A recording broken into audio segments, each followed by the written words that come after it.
Schönen guten Tag. Mein Name ist Detlef Heilwulf. Ich begrüße Sie ganz herzlich zu einem kurzen Beitrag über das Thema Bewusstsein. Viele Menschen fragen sich heute, wo kommen wir her, wo gehen wir hin und was ist eigentlich der Sinn des Lebens? Wir wollen uns heute ein wenig mit dem Thema Bewusstsein befassen, denn das ist sehr grundlegend und wird uns der Antwort auf diese Fragen näher bringen. Denn ohne Bewusstsein gibt es keine Wahrnehmung und auch keine Erfahrungen.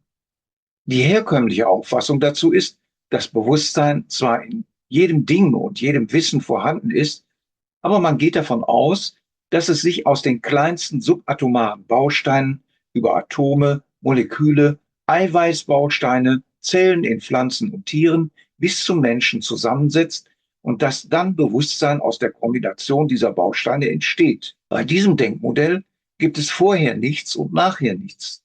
Damit verliert die Schöpfung ihren Zweck. Und es gibt dann auch keinen Grund, zwischen Gut und Böse zu unterscheiden.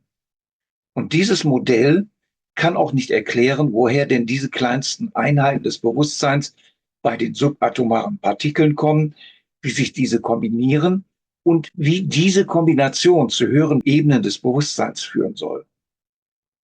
Unser Paradigma geht nun davon aus, dass es bereits vor dem Urknall ein allumfassendes, ewig unveränderliches, in Zeit und Raum unbegrenztes Feld reinen Bewusstseins gibt.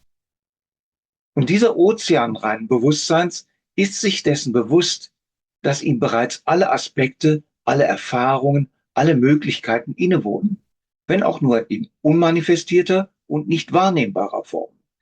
Denn alles ist Schwingung, aber da die Summe aller Schwingungen gleich Null ist, gibt es vor dem Urknall auch keine Wahrnehmung.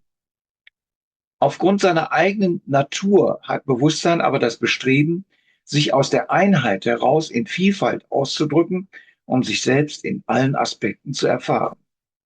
Dies geschieht, weil reines Bewusstsein die Fähigkeit hat, sich seiner selbst bewusst zu sein, sich selbst zu beobachten. Und in diesem Moment gibt es einen Beobachter, ein Beobachtetes und den Vorgang des Beobachtens.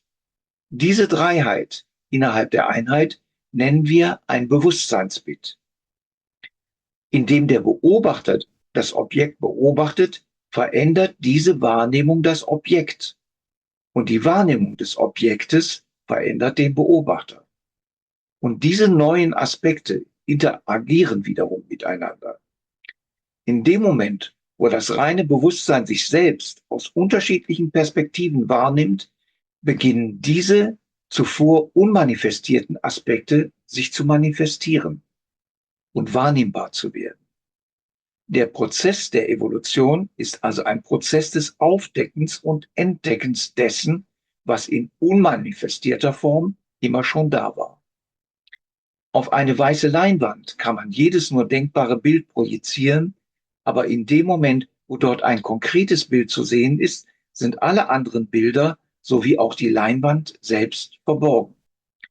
Somit entsteht die Schöpfung genau genommen dadurch, dass die Ganzheit verborgen wird, sodass einzelne Aspekte aus der Einheit hervortreten können. Aber dennoch durchdringt Bewusstsein zugleich alle Ebenen der Schöpfung, vom kleinsten Aspekt in einem subatomaren Partikel bis zur Gesamtheit aller Dinge. Bewusstsein ist alles, was es gibt. Und das menschliche Bewusstsein ist in der Lage, diese gesamte Reichweite nachzuvollziehen. Denn alle unsere Gedanken entspringen diesem Feld reinen Bewusstseins. Durch die Umkehrung des Denkprozesses Meditari zur Mitte nach innen gehen, ist es möglich, den Ursprung des Denkens und aller Phänomene zu erfahren. Es hat sich gezeigt, dass die Technik der transzendentalen Meditation nach Maharishi Mahesh Yogi ein optimales Werkzeug ist, um reines Bewusstsein und seine Mechanismen zu erfahren und mehr im Einklang mit allen Naturgesetzen zu leben. Das macht das Leben angenehmer und leichter. Aus dieser Perspektive ist das gut, was dieser Entwicklung dient, und das Böse, was diese Entwicklung behindert. Und erst daraus ergibt sich, dass es sinnvoll ist, zwischen Gut und Böse zu unterscheiden und sich sozial verträglich zu verhalten. Das zeigt uns, dass dieser Paradigmenwechsel, insbesondere in der heutigen Zeit, von großer praktischer Bedeutung ist. Es gibt übrigens noch zahlreiche weitere Aspekte dieses vedischen Wissens, welche geeignet sind, die Entwicklung des Bewusstseins zu befördern, wie zum Beispiel die Maharishi Ayurveda Medizin, die Maharishi Ayurveda Lichttherapie, Edelsteinmedizin, einfache Yogaübungen, Reinigungsverfahren und Kräutertherapie. Unsere Bewusstseinsberater können Ihnen hierzu die besten Empfehlungen geben. Ich danke Ihnen ganz herzlich und bin gespannt auf Ihre Fragen.